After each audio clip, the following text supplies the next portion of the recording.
இதுவரையில் எங்கள் சேனலில் காணாத ஒரு காட்சி ஒன்றும் கிடையாது. நமக்கு ரெட் வெல்வெட் கேக்கு ஆர்டர் வந்தது. எப்பயுமே நான் சொல்கிற மாதிரி எனக்கு வந்து பிளாக் ஃபாரஸ்ட்டு இல்லைனா அந்த ஸ்ட்ராபெரி அவ்வளோதான் ஆர்டர் வரும். புதுசாக நமக்கு ரெட் வெல்வெட் கேக் ஆர்டர் வந்திருக்கு. இந்த கேக் ஆர்டர் கொடுத்தது வேறு யாரும் கிடையாது. நான் வந்து எங்கள் நாத்தனார் பொண்ணு பர்த்டேக்கு ரோஸ் ஆட்டையை போட்டேன்னு சொன்னேன்ல, அவங்க வீட்டிலேருந்து 1/2 kg அவங்க அப்பா அம்மா வெட்டிங் டேக்காக இந்த ஆர்டர் கொடுத்துருந்தாங்க. இதில் ஆர்டர் கூடவே பார்த்திங்கன்னா வந்து 2 பிளாக் ஃபாரஸ்ட் ஆர்டர் இருந்தது. ஸோ எல்லாமே வந்து லாஸ்ட் மினிட் ஆர்டர்ஸ் தான்.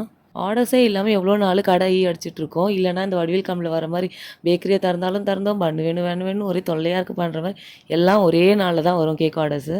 எனக்கு ஹேண்ட் ரைட்டிங் வரதே பெரிய விஷயம். நான் அது அழகாக வர அன்றைக்கி ஒரு வீடியோ எடுக்கலான்னு பார்த்தா அதையும் என் பொண்ணு ஆட்டி விட்டுட்டுருக்கா. நான் கேமராவே பார்க்கல. அப்புறம் தான் கிளிப் எடுத்ததுக்கப்புறம் பார்த்தா கேமராவே அப்சைட் டவுனாக இருந்தது.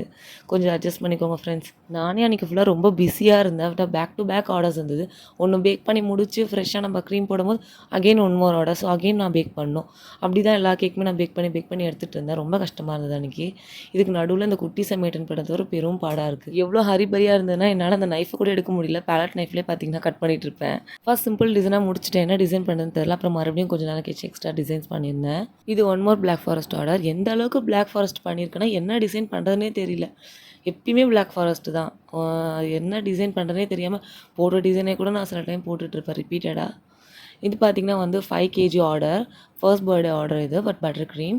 இந்த கஸ்டமர் பற்றி கண்டிப்பாக நான் சொல்லியே ஆகணும். அந்த அண்ணா என்கிட்ட எதுவுமே சொல்லலை. கால் பண்ணாங்க. பர் கேஜி எவ்வளோன்னு கேட்டாங்க. ரேட் சொன்னேன். அவ்வளோதான் 5 kg பண்ணியிருப்பா. டிசைன் ஒன்று செலக்ட் பண்ணாங்க. எக்ஸ்ட்ரா டிசைன்ஸ்லாம் கூட நீ எதனா பண்ணிக்கோப்பா, அவள்தான்ப்பா, வேறு எதுவுமே கிடையாது அப்படின்ட்டு ஃபோனை வச்சுட்டாங்க. வந்தாங்க, அமௌண்ட் கொடுத்தா கேக் வாங்கிட்டு போயிட்டாங்க. இந்த அண்ணா மாதிரி ஒரு 4 கஸ்டமர் இருந்தாங்கன்னா கண்டிப்பாக எல்லா ஹோம் பேக்கர்ஸுமே ரொம்ப ஹாப்பியாக இருப்பாங்க. பிகாஸ் ஒரு 150 ருபீஸ்க்கு பார்கெயின் பண்ணுற நிறைய பேரை நான் பார்த்துருக்கேன். அதுவும் அவங்களாம் வந்து உண்மையாலே ரொம்ப ரிச் பீப்புளாக இருப்பாங்க. பட் அவங்க தான் ரொம்ப பார்கெயின் பண்ணுவாங்க. என்ன பண்ணுறது, எல்லா கஸ்டமர்ஸுமே சமாளிக்க வேண்டியதாக இருக்குது. ஓகே ஃப்ரெண்ட்ஸ், பாய்.